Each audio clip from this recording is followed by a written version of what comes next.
कौन ब्रह्मा का पिता है, कौन विष्णु की मां, शंकर का दादा कौन है, हमको दे बता। ये जानने के लिए कृपया सुनिए। जगत गुरु तत्वदर्शी संत रामपाल जी महाराज के अमृत वचन सर्व पवित्र धर्मों के पवित्र शास्त्रों के आधार पर।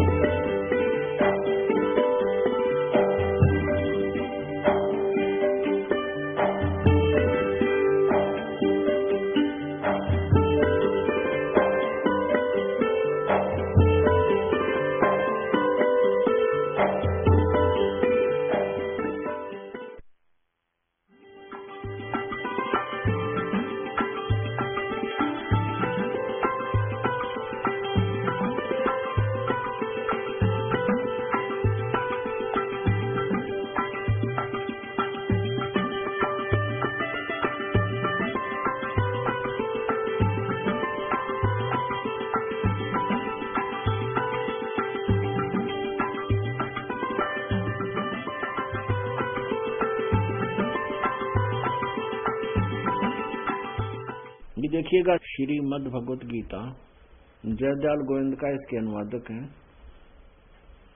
और गीता प्रेस गोरखपुर से प्रकाशित है।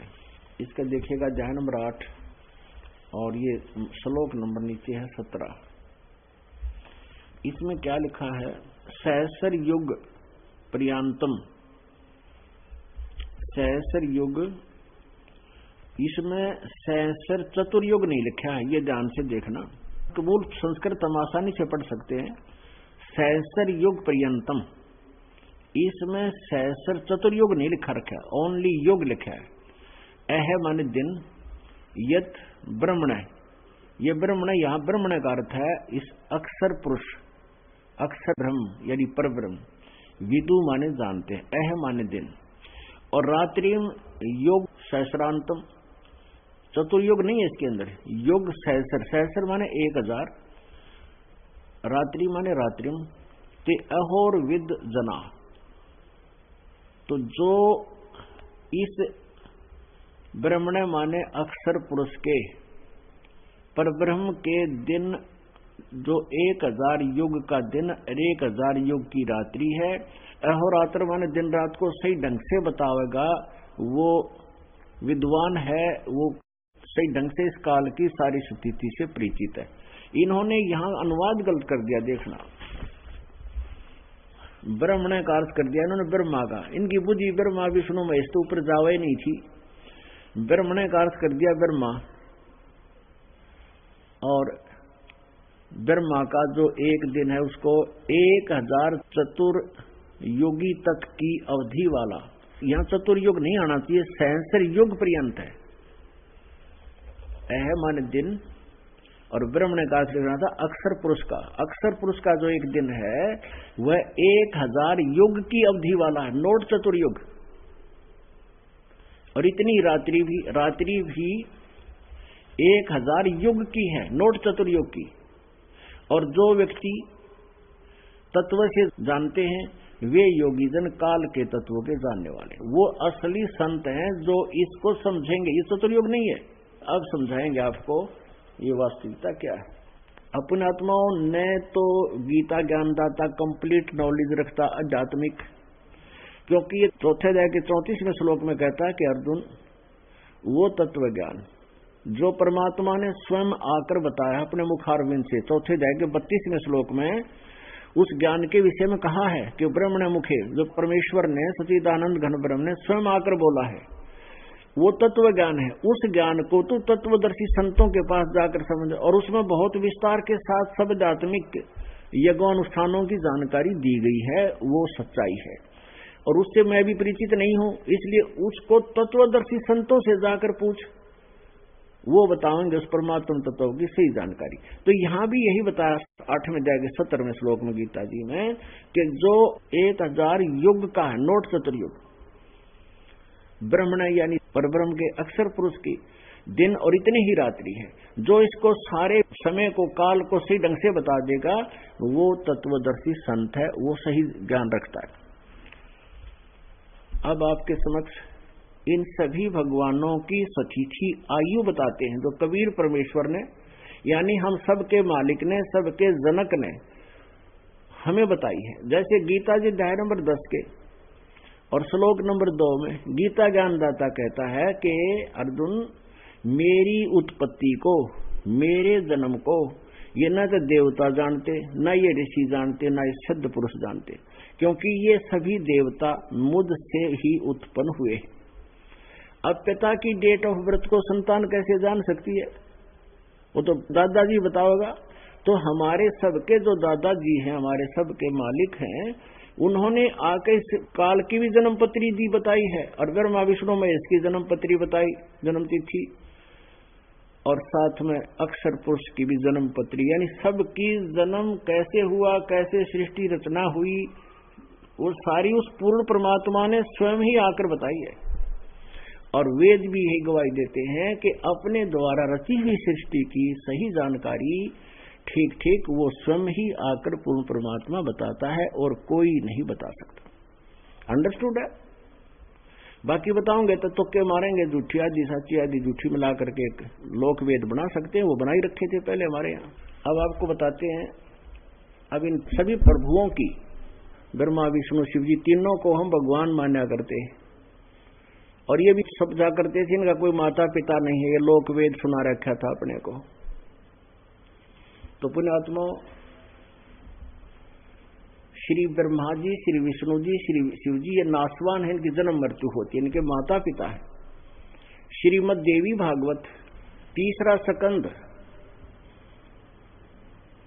और गीता प्रेस गोरखपुर से प्रकाशित केवल हिंदी मोटा टाइप सचित्र, उसके 123 पृष्ठ पर विष्णु भगवान अपनी माता दुर्गा की स्तुति करते हुए कहते हैं कि हे माता, आप शुद्ध स्वरूपा हो और आपसे ही सारा संसार उद्भासित हो रहा है। आपकी कृपा से हम सभी विद्वान हैं। मैं ब्रह्मा और शंकर, हमारा तो जन्म और मृत्यु होता है। हमारा यानी मेरा, ब्रह्मा का और विष्णु का, हमारा तो आविर्भाव और तिरोभाव हुआ करता है, हमारा तो जन्म मृत्यु होता है। हम अविनाशी नहीं हैं और तुम ही अविनाशी हो। जैसी विष्णु जी की बुद्धि काम करे थी, इसको अविनाशी बता रहे हैं। फिर भगवान शंकर कहता है कि हे माता, यदि विष्णु जी के बाद उत्पन्न होने वाले ब्रह्मा भी आपके पुत्र हैं, तो क्या मैं तमोगुणी लीला करने वाला शंकर आपकी संतान नहीं? अरे ये नकली गुरु कहा करते हैं, कोई माता पिता नहीं। इससे सिद्ध है कि हमारे सिलेबस से भी परिचित नहीं थे नकली गुरु, इन वेदों के ठेकेदार बन रहे थे पुराणों के, ये वे मिसगाइड करके चले गए। हमारे सदग्रंथ क्या बता रहे हैं, भगवानों की जीवनियां क्या बता रही हैं, ये हमें इनके विषय में जानकारी इसके विपरीत दे रहे थे। ये टीचर ठीक नहीं थे, इन्होंने पूरे मानव समाज को बांट डाला। भगवान की तरफ में हम अलग अलग मजहब बना बैठे और एक दूसरे के शत्रु बन गए ज्ञानता से। एक भगवान, एक स्थान से हम आए हैं, हम एक ही परमात्मा की संतान हैं। या कोई ऊंच नीच नहीं है, कर्मों से ऊंच नीच होता है। जो बुरे कर्म करता है वो नीच है, अच्छे कर्म करता है वो ऊंच है, चाहे वो किसी जाति मजहब या धर्म से संबंध रखता है। अब हम आपको बताते हैं, जैसे श्री ब्रह्मा जी की आयु कैसी है। ब्रह्मा जी की दिन रात की गणना चतुर्युग से होती है, और अक्षर ब्रह्म यानी अक्षर पुरुष की गणना केवल युग से होती है, 1000 युग से होती है, और ब्रह्मा जी की 1000 चतुर्युग से गणना है। हमारे जो 4 युग हैं, सतयुग, त्रेता, द्वापर और कलयुग, ये 43,20,000 वर्ष के बनते हैं। 4,32,000 वर्ष इस कलयुग की आयु है, अवधि है, और ये सबसे कम है। इससे डबल है द्वापर युग की, इससे डबल। और त्रेता युग में की 3 गुना है इससे, और सतयुग की इससे 4 गुना है। तो ऐसे कुल मिलाकर के 43,20,000 वर्ष बनते हैं हमारे मनुष्यों के वर्ष। तो ये एक चतुर्युग होता है। और ऐसे 1000 चतुर्युग का ब्रह्मा जी का दिन और इतनी ही रात्रि, यानी 30 दिन रात का 1 महीना हो गया, और 12 महीने का 1 वर्ष हो गया, और 100 वर्ष की ब्रह्मा जी की आयु होगी। इससे सिद्ध हुआ आयु सीमित है, ब्रह्मा जी की मृत्यु है, और इससे 7 गुना जो है विष्णु जी की आयु है। ब्रह्मा जी से 7 गुना, यानी ब्रह्मा जी की 100 वर्ष है, तो विष्णु जी की ऐसे बने हुए वर्ष 700 वर्ष है। और श्री शिव जी की जो तमोगुण शिव है, इसकी विष्णु जी से भी 7 गुना अधिक है, तो 700 गुना में 7, इसकी 4900 वर्ष है, तो फिर भी मृत्यु अविनाशी नहीं है ये। अब इनसे गणना होगी आगे, जैसे ये तीसरा जो भगवान शिव है, ये इनसे अधिक आयु रखता है, और ये 70,000 बार जब ये त्रिलोकीय शिव मर लेगा, जिसको त्रिलोकी भगवान कहते हैं इनको, इन छोटे बड़े लोगों की, तो 70,000 बार जब ये त्रिलोकीय शिव की मृत्यु हो लेगी, ऐसे 70,000 शिव मर लेंगे, और ये प्राणी जो ब्रह्मा विष्णु महेश की वर्तमान में जो पद पर विराजमान है, ये अन्य योनियों में चले जाएंगे, 84 लाख योनियों में चले जाएंगे। नए पुनकर्मी प्राणियों को इन पदों पर रखा जाता है। दुर्गा से उत्पन्न करता है ये काल, और फिर इनको अपने पुत्र रूप में व्यवस्थित करने के लिए पूरे एक ब्रह्मांड में 3 लोकों का अधिपति बनाता है। तो जब 70,000 बार ये शिव मर लेंगे, उसके बाद एक ब्रह्मांड का विनाश होगा, और ये जो ब्रह्मलोक के अंदर ये ब्रह्म रहता है, वहां ये 3 स्थिति में ही रहता है। एक में ये ब्रह्मारूप बनाकर रहता है, 3 गुप्त स्थान बना रखे, और दूसरे में विष्णु का रूप धारण करके रहता है, और तीसरे में ये शिव का रूप धारण करके रहता है। और जिस भी अक्षेत्र में ये जैसे विष्णु जी का रूप धारण करके रहता है, तो वहां दुर्गा को, देवी को अपनी पत्नी रूप में रखता है। इन दोनों के संयोग से जो पुत्र उत्पन्न होता है, वो विष्णु जी के आकार का बन जाता है, इन्हीं की शकल जैसा बन जाता है, वो सतोगुण युक्त हो जाता है, क्योंकि वो अक्षेत्र सतोगुण युक्त है।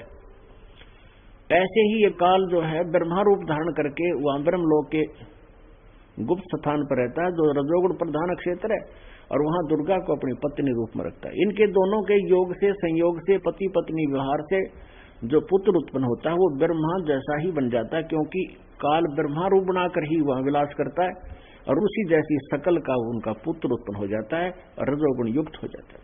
और तीसरे में ये रहता है शिव रूप में, और फिर जो पुत्र दुर्गा को वह पत्नी रूप में रखता है, जो पुत्र इन दोनों के योग से होता है, उसी जैसे आकार का, उसी शकल का बन जाता है। तो ऐसे ये वहां पर भी जब ये 70,000 बार जब ये त्रिलोकीय शिव मर जाएगा, तब ये काल जो शिव रूप में काल वहां रहता है, जिसे काल रूपी ब्रह्म भी कहते हैं, सदा शिव भी कहते हैं, उसकी मृत्यु होती है।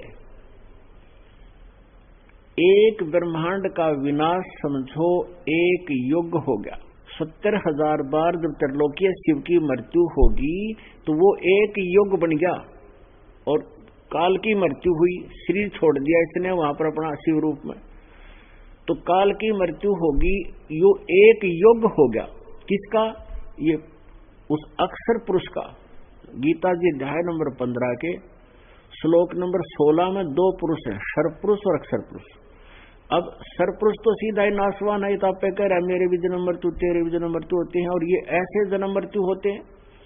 अब इसकी मृत्यु होगी 70,000 बार, जब इसका पुत्र मर जाएगा शिव, उसके बाद इसकी मृत्यु होगी, और यू योग हो गया 1 किसका? अक्षर पुरुष का।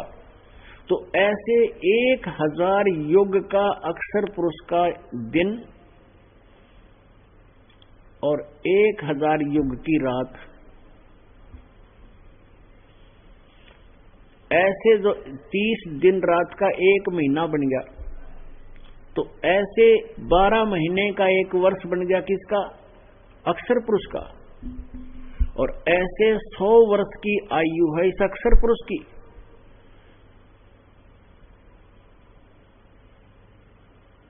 अक्षर का अर्थ वैसे अविनाशी होता है, लेकिन इसको अक्षर मान रखा था लेकिन ये भी नाशवान है, इसकी आयु बहुत लंबी है। एक है परम अक्षर पुरुष, परम अक्षर ब्रह्म। गीता जी अध्याय नंबर 8 के श्लोक नंबर 1 में अर्जुन ने पूछा कि किम तत्व ब्रह्म, जो 7वें अध्याय के 29वें श्लोक में आपने जिस तत्व ब्रह्म की जानकारी दी है कि उसको जानने के पश्चात फिर कोई प्राणी वो तो फिर जरा और मरण से ही छूटने की प्रयत्न करता है, या कि किसी वस्तु की इच्छा नहीं करता। तो किम तत्व ब्रह्म 8वें अध्याय के 3रे श्लोक में गीता जी ने कहा कि वो परम अक्षर ब्रह्म है। तो जो 3रे नंबर का प्रभु है वो है परम अक्षर ब्रह्म। अब अक्षर का अर्थ अविनाशी होता है, लेकिन ये परम अक्षर ब्रह्म इसलिए लगाना पड़ा कि हमने इसको अविनाशी मान रखा था, इसकी घनी लंबी उम्र थी। अब क्या बताते हैं, एती उम्र बुलंद मरेगा अंतरे, सतगुरु लगे न कान न भेंटे वो संतरे। परमेश्वर ने स्वयं आकर बताया कबीर देव जी ने कि यदि इतनी लंबी उम्र भी हो जाती है जीव की तो भी अंत में मृत्यु है। और क्यों होती है तुम्हारी जन्म मृत्यु? क्योंकि सतगुरु लगे न कान न भेंटे वो संतरे। कौन से संत? सतगुरु कौन होता है? सतगुरु वही होता है जो सत्य ज्ञान प्रचार करता है। और गीता जी अध्याय नंबर 4 के श्लोक नंबर 34 में कहा कि तू तत्वदर्शी संत की खोज कर और उससे पूछ। कहते तुम्हें वो संत नहीं मिले, वो तत्वदर्शी संत ना मिलने से इतनी लंबी उम्र भी अगर हो जाएगी तो भी तुम्हारी जन्म और मृत्यु है, तुम्हें जो है शांति प्राप्त नहीं हो सकती। गीता जी अध्याय नंबर 18 के श्लोक नंबर 62 में कहा कि अर्जुन तू सर्वभाव से उस परमेश्वर की शरण में जा, उसकी कृपा से ही तू परम शांति को और सनातन परम धाम को यानी शाश्वतम स्थानम सतलोक को प्राप्त होगा। अपने आत्मा जब तक जन्म मृत्यु है शांति नहीं हो सकती। जन्म होते ही प्रोसीजर शुरू, फिर युवा हुए, युवा होते ही विवाह, और फिर रोजगार, फिर विवाह होते संतान की इच्छा, संतान ना हुई तो चिंता, होगी तो महाचिंता, कोई मर गई कोई बच गई, आप भी बीच में मर गए, बालक रह गए, टक्कर मार मार के मरते, तड़प तड़प कर मर गए। तो कहते हैं यहाँ शांति नाम की चीज नहीं है। और गीता ज्ञानदाता कहता है यदि मेरी भक्ति करनी है तो शांति हो नहीं सकती। युद्ध भी कर, मेरा सिमरन भी कर। गीता जी अध्याय नंबर 8 के श्लोक नंबर 5 और 7 में गीता ज्ञानदाता कहता है, 8वें अध्याय के 13वें श्लोक में इसने अपना मंत्र बता दिया कि मुझ ब्रह्म का एक ओम मंत्र है, नथिंग एल्स। अब कहता है 8वें अध्याय के 5वें और 7वें श्लोक में कि अर्जुन तू मेरा सिमरन भी कर और युद्ध भी कर, मुझे प्राप्त होगा। अब इसने स्पष्ट कर दिया कि मेरी भक्ति करनी है, ओम नाम का जाप है, और युद्ध तो करना पड़ेगा क्योंकि मेरे शरण में शांति नहीं हो सकती। ओम के जाप से शांति नाम की चीज नहीं। इसलिए 18वें अध्याय के 62वें श्लोक में कहा कि सर्वभाव से तू उस परमेश्वर की शरण में जा, उसकी कृपा से ही तो परम शांति और सनातन परम धाम को प्राप्त होगा। अब प्रसंग चल रहा है गीता जी अध्याय नंबर 15 के श्लोक नंबर 17 में जिस परम अक्षर ब्रह्म के बारे में बताया है कि उत्तम पुरुष है तू अन्य परमात्मा इति उदाहरत है। यह लोक चक्र में अवश्य विवर्ती अवैश्वर है, वो अविनाशी परमेश्वर है। अब अक्षर माने भी अविनाशी, सर माने नाशवान, अक्षर जिसका नाश ना होता हो। यहाँ अक्षर पुरुष कहा इसको, क्षर पुरुष ये ब्रह्म है, ये तो अंडरस्टूड है कि सीधा नाशवान है, स्वयं भी कह रहा है मेरी जन्म मृत्यु होती है। और अक्षर पुरुष को हमने अविनाशी मान लिया, लेकिन यहाँ आगे इसका ये शंका क्लियर कर दी है, डाउट क्लियर कर दिया कि उत्तम पुरुष तो अन्य परमात्मा उदारते ये लोग तरम अविषय विवर्ती अव्यय ईश्वर है, वो है अविनाशी भगवान। तो इससे सिद्ध है कि अक्षर पुरुष अविनाशी कहलाते हुए अविनाशी नहीं है। ये कैसे अविनाशी नहीं है, इतनी लंबी उम्र है इसकी। तो इसलिए इसको भी अविनाशी का भ्रम हो गया था, इस कारण से इसको अक्षर पुरुष कहने लगे, और वास्तव में अविनाशी तो कोई और है। अब 8वें अध्याय के 3रे श्लोक में अर्जुन का उत्तर देते हुए गीता ज्ञानदाता सरपुरुष कह रहा है कि वो तो परम अक्षर ब्रह्म है, जो 7वें अध्याय के 29वें श्लोक में जिस तत्ब्रह्म के विषय में जानकारी दी है कि उस तत्ब्रह्म को जानकर, यानी परम अक्षर ब्रह्म को जानकर सारे धातुओं से परिचित व्यक्ति, सभी कर्मों से परिचित व्यक्ति केवल जरा और मरण से छूटने का ही प्रयत्न करता है। जरा माने बुढ़ापा और मरण माने मृत्यु। सबसे बड़ा दुख यहाँ पर बुढ़ापा है, और फिर दूसरा मृत्यु। पुण्यात्माओं, आप यहाँ अपने बच्चों में, अपनी संपत्ति में चाहे कितने दुखी हो, फिर भी आप संतुष्ट हैं। और यो विनाश हो इस काल में, तो भी मृत्यु भी करेगा तुम्हारी, बुढ़ापे में तड़फावे, सारी उम्र दुखी करे, कभी किसी घाटा कभी वाडा, कोई मर गया कोई बच गया, हाहाकार मची रहती है। और लास्ट में दे ही तोड़ा बुढ़ा करके बयान मैटी उठा जा ना बैठा जा, कभी आंख कभी पिंडी भड़के, कदे दांत निकलवाने, कदे चढ़वाने, बुरा हाल है। और फिर मृत्यु सबसे बुंडा काम करा, हमारी गल मारा पहले सब कुछ कह तेरा तेरा तेरा, हर फैन का छोड़ ही मेरा। तो इतना बुरा हाल हमारा कर रखा है, हमारी आंखें नहीं खुलने देता। इसने इतना नशा कर दिया हमारे ऊपर, इतना प्रभाव डाल दिया, यहाँ की ऐसी वृत्ति बना दी, ऐसा घुमा दिया अपने इसने प्रेशर से कि जीव के बस का नहीं। जैसे किसी ने कोई शराब प्या दिया, छित 2 पैग अच्छे मार दिए, नो काटी ना चक्कर पुणे पुणे देखे जाए, नो पता नहीं तू बोल किस तरह है। तो हमारे को इसने इतना नशा कर रखा है। कबीर परमेश्वर कहते हैं, कबीर ये माया अठपटी सबगट आनड़ी, और किस किस ने समझाऊं या कुआ बांग पड़ी। अब इस बांग का नशा उतरेगा, ये एंटीबायोटिक खानते हैं। ये ज्ञान समझने से आप यहीं रहोगे, यही बच्चे होंगे, आपको भी सुख देगा, परमात्मा सुखदायी है। इस विधि से आप भी सुखी रहोगे, आपकी अकाल मृत्यु भी बचेगी, आपके बच्चों की भी बचेगी, और वो परमात्मा मिलेगा जिसकी हमें खोज है, जिसके लिए सभी सद्ग्रंथ प्रमाण करते हैं कि वो है परम अक्षर ब्रह्म। उसकी साधना करने से फिर कभी मृत्यु नहीं होगी। अब गीता जी अध्याय नंबर 8 के श्लोक नंबर 3 में कहा कि वो है वो परम अक्षर ब्रह्म, वो तत्ब्रह्म जो है परम अक्षर ब्रह्म है, जिसको जानने के बाद प्राणी केवल जरा और मरण से छूटने का ही प्रयत्न करता है। जरा माने बुढ़ापा। अपने आत्मा जब तक ये प्राणी थोड़ा सा हाथ पैर चल रहे हैं ना, इसके इतने इसका जस्ती को ना बुढ़ा होकर दुखी भी होया करे।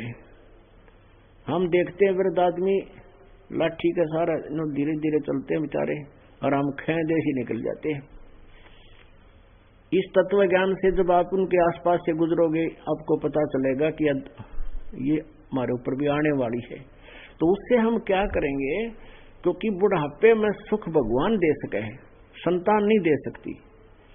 चाहे आपकी कितनी अच्छी संतान है, नेक है, आपकी खूब सेवा करे, लेकिन आप जी ने जीवन भर भक्ति करी नहीं, सारी उम्र पाप इकट्ठे करे, तो उन पापों का दंड तो वृद्धावस्था में भी भोगना ही पड़ेगा। जैसे पिता के पेट में दर्द हो गया या पैर में हो गया, कोई भी किसी कारण से कहीं भी पीड़ा है, तो संतान जो है बैठ के दुख में दुखी हो सकती है, अच्छा ट्रीटमेंट करा सकती है, लेकिन उस व्यक्ति के, उस प्राणी के संस्कार कमजोर हैं तो औषधि भी नहीं लगा कर रिएक्शन करने लग जाती है। अब उस किए हुए पाप के कर्म तो उस बुढ़े ने भोगने पड़ेंगे। वह 30 बालक नहीं सहन कर सकते, उस पेट के दर्द ने बुढ़ा सहन करेगा। और संतान वैसे अच्छी भी है, क्या सहयोग दिया संतान ने। तो हमने इसलिए ये ज्ञान दिया जाता है कि जब आपके ऊपर एक और आपदा आवेगी, बुढ़ापा, और जीवन में तो ना जाने कितनी घटनाएं आपके ऊपर आ सकती हैं प्रारब्ध के संस्कारवश।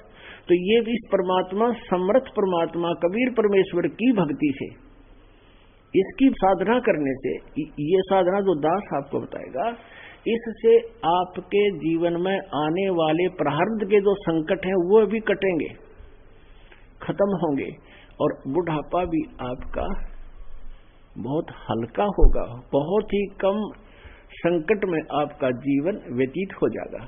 और जब मृत्यु होगी सबसे पहाड़ टूटेगा। मृत्यु के समय जब भक्ति नहीं कर रखी, यम के दूत आते हैं, उनके पास काउंटिंग होती है कि इस बर्द के अब 20 सांस रह गए, 100 सांस रह गए, श्वास, उससे पहले आकर के इसकी गर्दन और जुबान को बंद कर देता है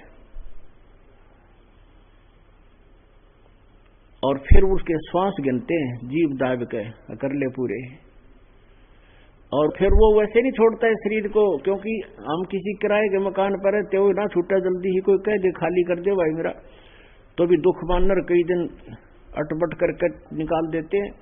और इस मकान में तो हम रहे 60, 80, 90 वर्ष तक शरीर के सज छूटे हैं बिना ज्ञान के व्यक्ति का। और ज्ञानवान व्यक्ति जब परमात्मा का बुला होगा तो थोड़ी का भाग लेगा इस खोखे ने, तो वो नहीं छोड़ सकता।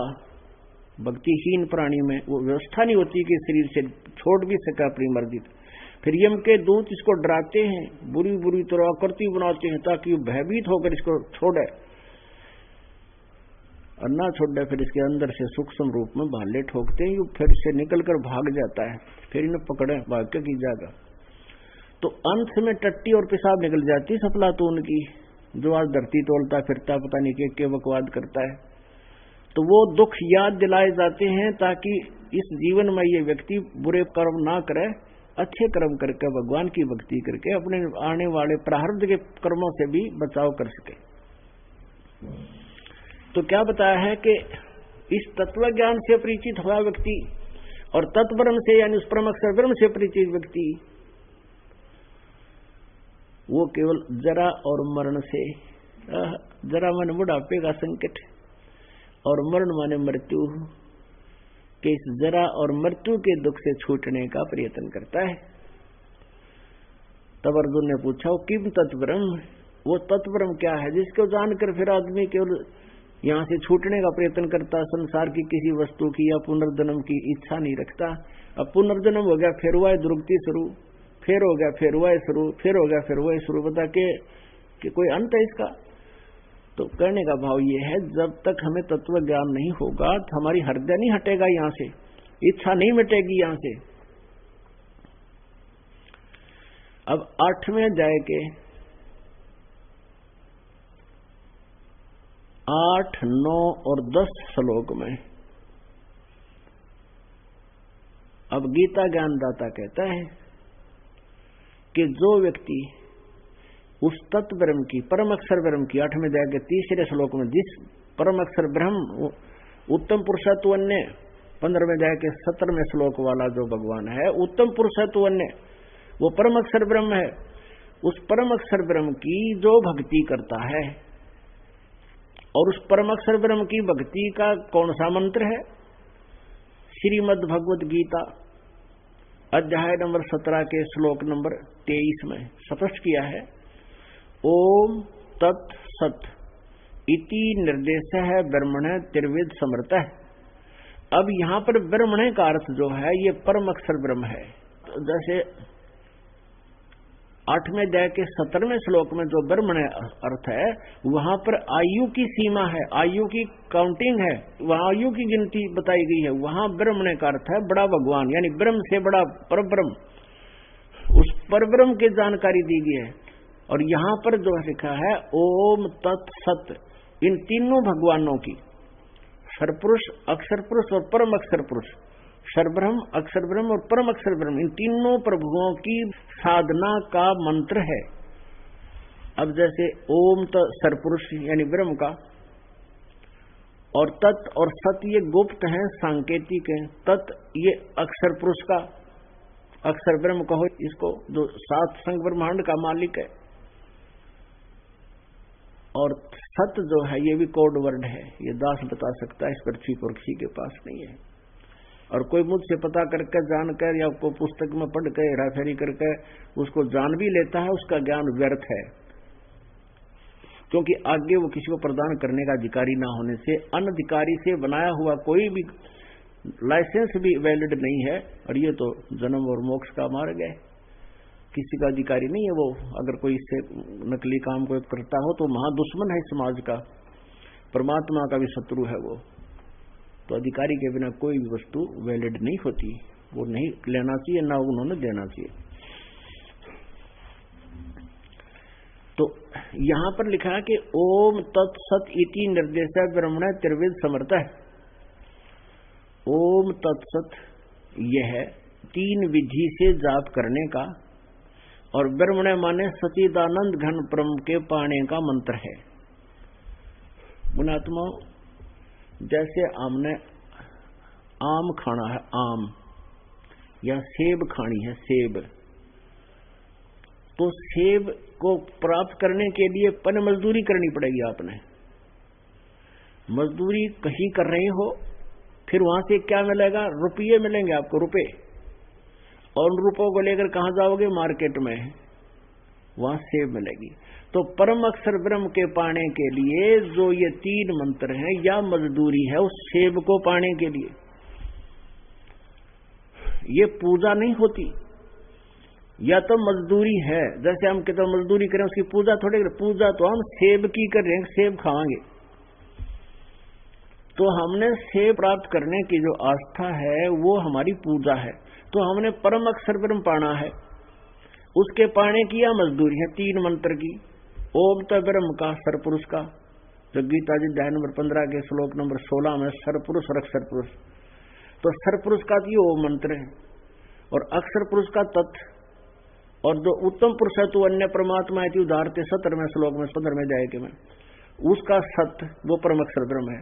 तो इन तीनों की मजदूरी करने से हमने परम अक्षर ब्रह्म मिलेगा,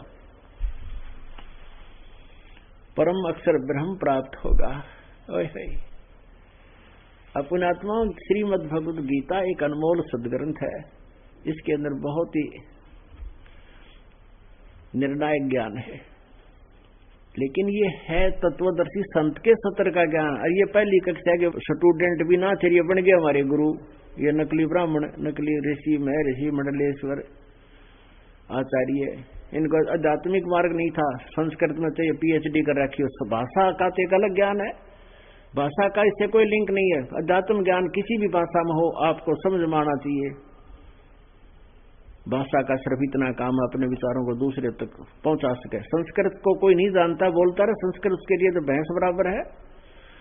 तो परमात्मा ने आकर इसलिए सिंपल लैंग्वेज में जो जन साधारण समझ सकते हैं उसमें मुझे सूक्ष्म वेद में पूर्ण ज्ञान दिया, उस तत्व ज्ञान में, कबीर वाणी में, जिसको ये दास आपके समक्ष खोल रहा है। इस दास के ऊपर मेहर की परमात्मा ने ये ज्ञान समझाया दास को, गरीब आपको उन्हीं सदग्रंथों का रहस्य आपके समक्ष कर रहा है।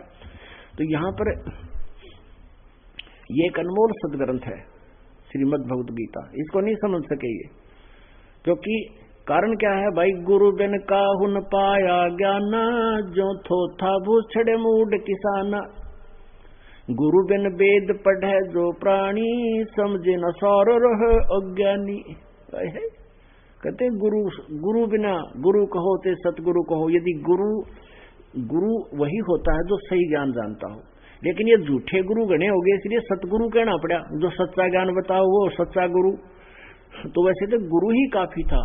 तो यहाँ इसलिए कहते हैं गुरु बिन काहू न पाया ज्ञाना, जैसे थोथा भूस छड़ा मूड किसाना। यानी मूर्ख आदमी होगा जो प्राण में से जो धान निकाल लिए और फिर उस प्राण में ठाठा पटकर अनुमन रगड़ा हो गया, क्या कर रहा है? धान निकालो, धान इसमें कड़ा टट्टू है भी। ऐसे ही हम तत्व ज्ञान के बिना जो भी साधना कर रहे थे वो आन उपासना थी, वो थोथा भूस कूट रहे थे। श्रीमद् भगवद गीता अध्याय नंबर 16 के श्लोक नंबर 23 और 24 में कहा कि अर्जुन, शास्त्र विधि को त्याग कर जो मनमाना आचरण करते हैं, यानी अपनी मर्जी से जो साधना पूजाएं करते हैं, उनको न तो सुख हो है, न उनकी कोई सिद्धि प्राप्त हो, न उनकी कोई गति हो, यानी यूजलेस। इससे तेरे लिए, 24वें श्लोक में कहा है 16वें अध्याय के, इससे तेरे लिए कर्तव्य और अकर्तव्य की व्यवस्था में, यानी कौन सी साधना करनी चाहिए, कौन सी ना करनी चाहिए, कौन सी त्यागनी चाहिए, उसके लिए सदग्रंथ ही प्रमाण है, नथिंग एल्स। उनको समझकर उसी आधार से तू क्रिया कर। तो शास्त्रों के विरुद्ध जो साधना कर और करवा रहे हैं वो ज्ञानहीन है और अपना जीवन नष्ट कर रहे हैं, कर्म बिगाड़ रहे हैं। तो प्रसंग चल रहा है कि जैसे अब 17वें अध्याय के 23वें श्लोक में अब 3 मंत्र बता दिए उस परम अक्षर ब्रह्म के पाने की, और उसकी 3 विधि से उसका जाप है, स्मरण है। वो ये दास बताएगा तीनों मंत्रों का। जब आप तीनों मंत्र जिसको मिल गए हैं उनको मालूम है कि ये ऐसे 3 ही प्रकार से इसका सिमरण है और इससे परम अक्षर ब्रह्म प्राप्ति होगी। इस 3 मंत्र की मजदूरी से वो आम मिलेगा, सेब मिलेगा। गीता जी अध्याय नंबर 8 के श्लोक नंबर 8, 9, 10 में इस 3 श्लोकों में स्पष्ट किया है कि जो उस तत्वदर्शी संत के मिलने के बाद और सही मंत्र उसको मिल जाता है, जो उस परम अक्षर ब्रह्म की पूजा करता है, तो उसकी भक्ति की शक्ति यानी मंत्र के जाप के अभ्यास से जो उसमें भक्ति की कमाई होगी, उस कमाई से वो उस परमेश्वर के पास पहुंच जाएगा, उस परम देव पुरुष परमेश्वर को प्राप्त होगा। यानी जो गीता ज्ञानदाता से कोई और है। गीता जी अध्याय नंबर 18 के श्लोक नंबर 66 में कहा है कि सर्वधर्मान परित्यज माम एकम शरणम वर्ज अहम तवा सर्व पापे भ्यामोक्षामि मा शुच। अब ये गीता ज्ञानदाता सरपुरुष है, ये ब्रह्म है। श्री कृष्ण जी में बोल रहा है प्रेत की तरह प्रवेश करके। ये कह रहा है कि तू सर्वभाव मेरे सतर की जितनी पूजा है, ओम नाम का जाप तूने किया उस 3 मंत्र के जाप में, और ये 500 यज्ञ ये मेरे सतर की हैं, इनको तू मुझ में छोड़ मेरे सतर की जितनी धार्मिक पूजाएं हैं मुझे दे दे। अब हम क्या करते थे, ब्रह्म साधना करते थे ऋषि बनकर, और यहाँ यज्ञ करते थे, तो हम कहां चले जाते ब्रह्मलोक में। ब्रह्मलोक में अपने किए हुए पनों को बर्बाद करके, नष्ट करके, खा के, खर्च के उस महा होटल में, वो होटल है, रेस्टोरेंट है, जो जहां हमारी पूंजी से सुख प्राप्त होता है, उसको नष्ट करके हम नीचे पृथ्वी पर फिर 84 लाख योनियों में धक्के खाकर कुत्ते गधे सूअर बनकर पाप कर्मों का दंड भोगते थे। जब तक हम परम अक्षर ब्रह्म की साधना नहीं करते तो हमें दोनों कर्म भोगने होते हैं, पाप भी और पुण्य भी, और दोनों भोगने से ही समाप्त करने पड़ते हैं। और परम अक्षर ब्रह्म की शरण में आने से आपके पापों को नाश कर दिया जाता है और केवल पुण्य आपको प्राप्त रह जाते हैं। जैसे फसल में खरपतवार हो जाता है, आजकल ऐसी मेडिसिन की खोज होगी है, ऐसी औषधि की, कि उसमें डाल देते हैं पानी में फसल में, तो घास का नाश कर देती है, फसल सुरक्षित रह जाती है। ऐसी यह खोज है किस्म की, पदार्थ यही थे, खोज अब हुई है। इसी प्रकार ये मंत्र अपने सदग्रंथों में थे, लेकिन खोज इस दास के ऊपर कृपा की परमात्मा ने यह होगी है। तो यहाँ गीता ज्ञानदाता कह तो रहा है कि मेरे सतर की सब पूजाओं को छोड़कर उस परम अक्षर ब्रह्म की शरण में जा, और ये नाड़ी अनुवाद कर रहे हैं कि सब धर्मों को छोड़कर मेरी शरण में आ जा। श्री कृष्ण जी की शरण में तो पहले कह रहे अर्जुन मैं तो आपकी शरण में हूँ। दूसरे अध्याय के 7वें श्लोक में कहता है कि हे भगवान मैं आपकी शरण हूँ, और जो मेरे हित में हो आप वो ज्ञान मुझे बताओ, मेरी अकल काम करना बंद कर दी। वो तो पहले कह रहा मैं तेरी शरण में हूँ, तो अब मेरी शरण में आने का क्या औचित्य था यहाँ भगवान का कहने का, या समझ नहीं सके। ये अपने आत्माओं जैसे 18वां अध्याय अंतिम अध्याय है श्रीमद् भगवद गीता का, और ये 60, 61, 62 से आगे जो है लास्ट श्लोक चल रहे हैं, और 66 तक इसमें ज्ञान है। आगे तो फिर अलग से क्रियाएं बताई हैं। तो यहाँ क्या बताया कि अंतिम तक ज्ञान हो गया और अंतिम अध्याय आ गया, अंतिम श्लोक हो गए। अब गीता ज्ञानदाता कहता है 18वें अध्याय के 62वें श्लोक में कहा कि सर्वभाव से तू उस परमेश्वर की शरण में जा, उसकी कृपा से तू परम शांति को, सनातन परम धाम को प्राप्त होगा। अब 18वें अध्याय के 63वें श्लोक में ये कहा कि अर्जुन जो मैंने कहना था तेरे तक कह दिया, यो गीता का अति रहस्य में ज्ञान तुझे सुना दिया, अब तेरा जैसे समझ में आवे ऐसे कर ले। जब मेरी शरण में आना है तो युद्ध कर, शांति नहीं। युद्ध करना पड़ेगा, और तूने परम शांति चाहिए, युद्ध याद नहीं करना पड़े, तो तू उस परमेश्वर की शरण में जा। अब तू फैसला कर ले, मेरी शरण में रहना है या उसकी शरण में जाना है। ये गुप्त से गुप्त ज्ञान तुझे दे दिया गीता जी का, लास्ट हो गया। अब 18वें अध्याय के 64वें श्लोक में गीता ज्ञान दाता कहता है, एक और रहस्य युक्त ज्ञान बताता हूं, एक और गुप्त से गुप्त भेद बता दूं। इष्ट असी में दृढ़मिति तत्वक्षामि ते हितम, के इष्ट माने इष्ट देव है मेरा भी, वही 18वें अध्याय के 62वें श्लोक में जिस परमेश्वर की शरण में जाने को तुझे कह रहा हूं, वह मेरा भी पूज्य देव है, मैं भी उसी की आराधना करता हूं। और स्वयं परमेश्वर परम अक्षर ब्रह्म आकर गोरखनाथ से कहता, गोरखनाथ तेरा ज्योत स्वरूपी अलख निरंजन ये ब्रह्म, ये भी धरता ध्यान हमारा, ये मेरी पूजा करता है। और ये स्वयं स्वीकार कर रहा है कि मेरा भी वो इष्ट देव है। इन्होंने अनुवाद गलत कर दिया, यहां पर इष्ट का अर्थ प्रिय कर दिया। अब अगर यहां फिर नो कहता कि मैं गुप्त से गुप्त भेद बताता हूं तो मेरा खास्ट प्रिय है, तो पहले बता दिया गुप्त से गुप्त 63वें श्लोक में, 18वें अध्याय के 63वें श्लोक में कह दिया कि ये गुप्त से गुप्त गीता जी का ज्ञान मैंने तेरे कह दिया। अब कहे एक भेद और बताता हूं 18वें अध्याय के 64वें श्लोक में, कि एक और गुप्त से गुप्त भेद बताता हूं कि मेरा पूज्य देव भी यही है। अब 18वें अध्याय के 65वें श्लोक में गीता ज्ञान दाता कहता है कि मेरी शरण में रहना है तो उठ भाई और युद्ध कर, मुझे नमस्कार कर, मेरे में मन वाला हो, यानी मेरे में भावित हो। 8वें अध्याय के 6ठे श्लोक में कहा है कि जो भी साधक अंत समय में जिसमें भावित रहता है, जिसमें जिसकी आस्था होती है, तो उसी को प्राप्त होता है। तो यहाँ 18वें अध्याय के 65वें श्लोक में फिर गीता ज्ञानदाता कहता है कि तो मुझ में मन वाला बन, मुझे नमस्कार कर और मुझे प्राप्त होगा, नथिंग एल्स। अब 18वें अध्याय के 66वें श्लोक में कहा है, तुरंत यहाँ प्रश्न उत्तरी चल रहे हैं कि अब तो निर्णायक ज्ञान आ रहा है कि अगर उसकी शरण में जाना है तो सर्वधर्मान प्रीतजमाम, मेरे सतर के सभी धार्मिक पूजाएं मुझ में छोड़ दे। और फिर अहम तवा सर्व पापे वह मोक्षा भी मासुच।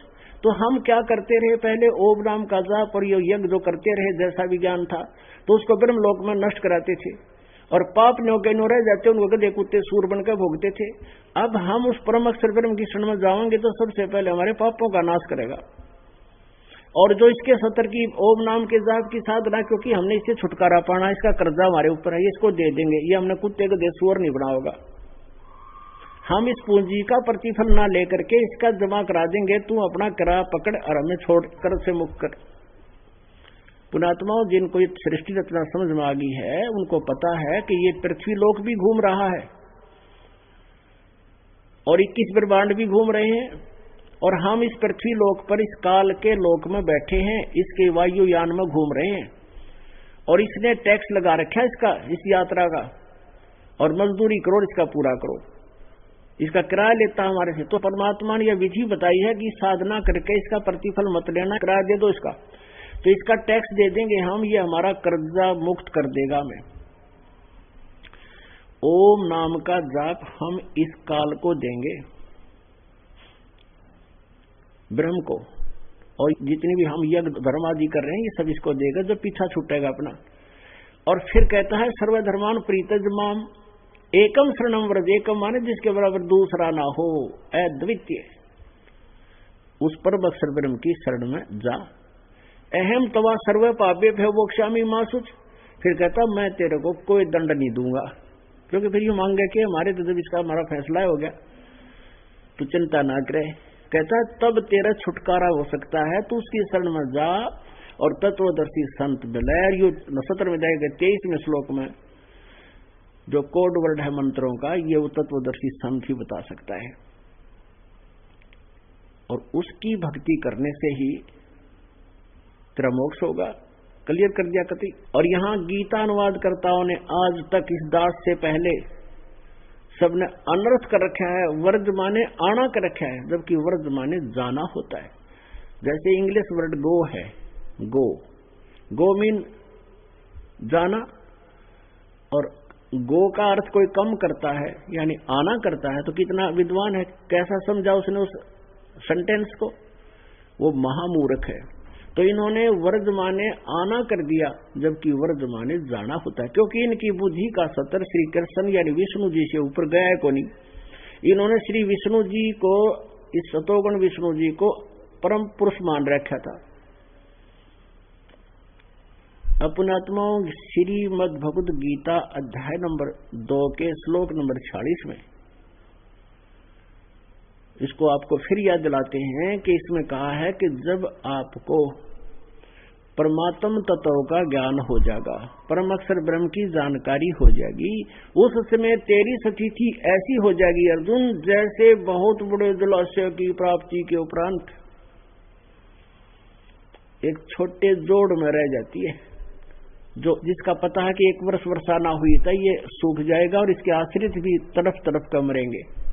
तो ब्रह्मा विष्णु महेश नासवान, इन पर आश्रित व्यक्ति कैसे परम शांति प्राप्त करेगा? 18वें अध्याय के 62वें श्लोक वाली, जब तक जन्म मृत्यु है महाकष्ट है, कौन मर कर राज्य अड़ते देवता हो, आखिरी सांस तक तरफ यही रहती है, जीवन बना रहे, उनको तो और गणा सुख है, वो तो और ज्यादा तुंग पाते हैं मरते समय। और ये 21 ब्रह्मांड का स्वामी सरपुरुष, आप पे सरपुरुष है तो ये नासवान है, खुद कहता है मेरे जन्म और मृत्यु होते हैं, तो इसके आश्रित हम परम शांति कैसे प्राप्त कर सकते हैं? अक्षर पुरुष की स्थिति आपको बता दी, इसकी भी मृत्यु होगी।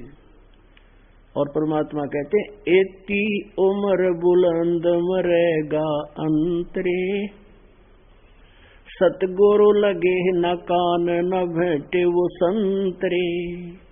इतनी लंबी उम्र होगी तो भी मरेगा तो फिर परम शांति नहीं। तो अक्षर पुरुष यानी परब्रह्म की साधना भी शांतिदायक नहीं। परम अक्षर ब्रह्म की साधना, उसकी भक्ति, वो परम अक्षर ब्रह्म कौन है? वो कबीर देव है, कबीर साहब है।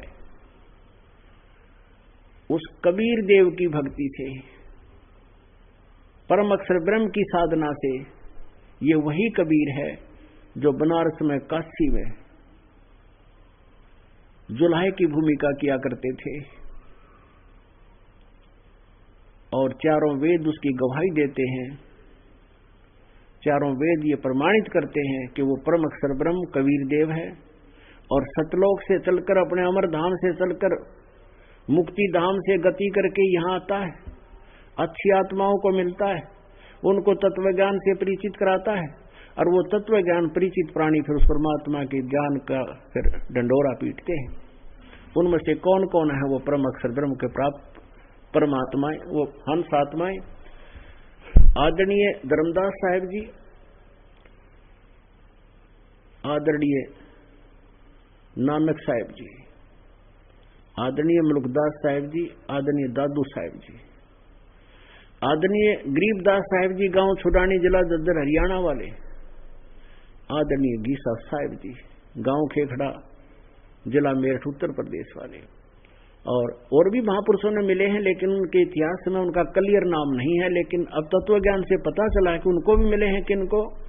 आदरणीय नामदेव साहिब जी को परमात्मा स्वयं आकर मिले थे और तब उन्होंने सही यही मंत्र मिले थे तीनों, और तब उनका मोक्ष हुआ था। तो इन महापुरुषों को परमात्मा मिले और इन्होंने अपनी अमृत वाणी में, अपने द्वारा अनुभव की वाणी में, परमात्मा प्राप्त वाणी में लिखा है, गवाही दी है। गरीबदास साहिब ने कहा है, हम सुल्तानी नानक तारे दादू को उपदेश दिया, जात दुलाहा वेद न पाया, वो काशी माहे कबीर हुआ। आदरणीय नानक साहिब जी ने कहा है, फाई सूरत मलोकी वेश, ठगवाड़ा ठगी देश, खरासियाना बोता बार, ये धानक रूप रहा करतार। गुरु ग्रंथ साहिब के 24 पन्ने पर लिखा है और 721 पन्ने पर लिखा गुरु ग्रंथ साहिब में कि हक्का कबीर करीम तू बेऐब परवरदिगार, एक अर्ज गुफ्तम पेश तो दर कून करतार, हक्का कबीर करीम तू बेऐब परवरदिगार। निर्विकार परमात्मा, हक्का कबीर माने सत कबीर, और धानक रूप रहा करतार, वो धानक रूप में परमात्मा कबीर। ऐसे दादू साहब जी ने कहा है कि जिन मुझको निज नाम दिया सोए सतगुर हमार, दादू दूसरा कोई नहीं ये कबीर सिरजनहार। गरीबदास जी कहते हैं अनंत कोट ब्रह्मांड का एक रति नहीं भार, और सतगुर पुरुष कबीर है ये कुल के सिरजनहार। बोलो सतगुरुदेव।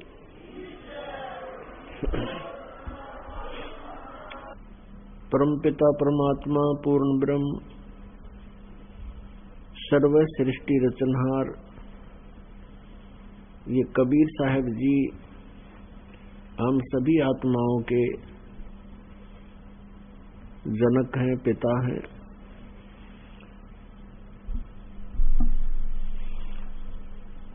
परमेश्वर कबीर देव जी प्रत्येक युग में आते हैं और प्रत्येक युग में आकर के वो अपने सतलोक से चल कर आते हैं और यहाँ काल के लोक में फैले हुए आध्यात्मिक अज्ञान को नाश करते हैं, तत्व ज्ञान का प्रकाश करते हैं। काल की प्रेरणा से काल के द्वारा फैलाए गए अज्ञान से प्रत्येक आत्मा परिपूर्ण हो चुकी होती है। लोकवेद सुनकर के सब चीखने घड़े बन जाते हैं। परमेश्वर उस समय आते हैं तब हम उस परमेश्वर के उस सत्य ज्ञान को स्वीकार नहीं कर पाते हैं, जिस कारण से हम इसी काल के जाल में रह जाते हैं। पुण्यात्माओं, जिस समय आप जी इस तत्व ज्ञान से परिचित हो जाओगे उसमें आपको काल के जाल की प्रत्येक डोरी नजर आने लग जाएगी, प्रत्येक गांठ महसूस होएगी कि इसने ये बंधन किस कारण से हमें बांध रखे हैं। फिर आपके अंदर एक विशेष तड़प बनेगी उस परम पिता को पाने की। परमेश्वर कबीर देव जी ये परम अक्षर ब्रह्म है, जैसे आज आपको सत्संग में सुनाया था। ये वो परमात्मा है जिन्होंने सारे ब्रह्मांडों की रचना की और वो तीनों लोकों में प्रवेश करके सबका धारण पोषण यही परमात्मा करते हैं।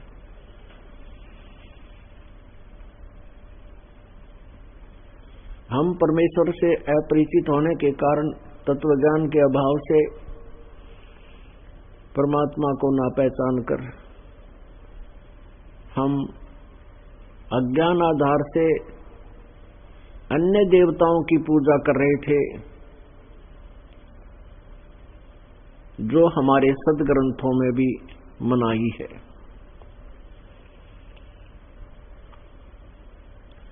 अन्य देवता कौन कौन हैं? ये तीनों देवता श्री ब्रह्मा जी रजगुण, श्री विष्णु जी सतगुण और श्री शिव जी तमगुण। और इनके अंतर्गत जितने भी 33 करोड़ देवता ये सभी अन्य देवताओं में आते हैं। परमात्मा कबीर जी ने कहा था कि गुण तीनों की भक्ति में ये भूल रहा संसार, कहे कबीर निज नाम बिना भाई कैसे उतरो पार।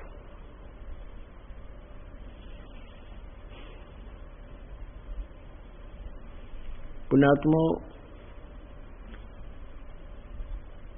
हमारे सदग्रंथ हमें यथार्थ ज्ञान दे रहे हैं, लेकिन आज तक इन सदग्रंथों को कोई समझ नहीं सका, जिस कारण से हम अपने ही खजाने से, अपने घर में दबे हुए उस धन से, आध्यात्मिक ज्ञान से हम वंचित रहे और जिसका दुष्परिणाम हमने भोगना पड़ा। हमारे पूर्वज भूत बन गए, पितर बन गए, कोई पशु पक्षी की योनियों में धक्के खा रहे, भटक रहे। मनुष्य जीवन केवल इसलिए प्राप्त होता है कि हम मोक्ष करावें, जन्म मरण के दीर्घ रोग से पीछा छुड़वाएं। लेकिन तत्व ज्ञान न होने से हम साधना करते करते भी जीवन व्यर्थ कर जाते हैं।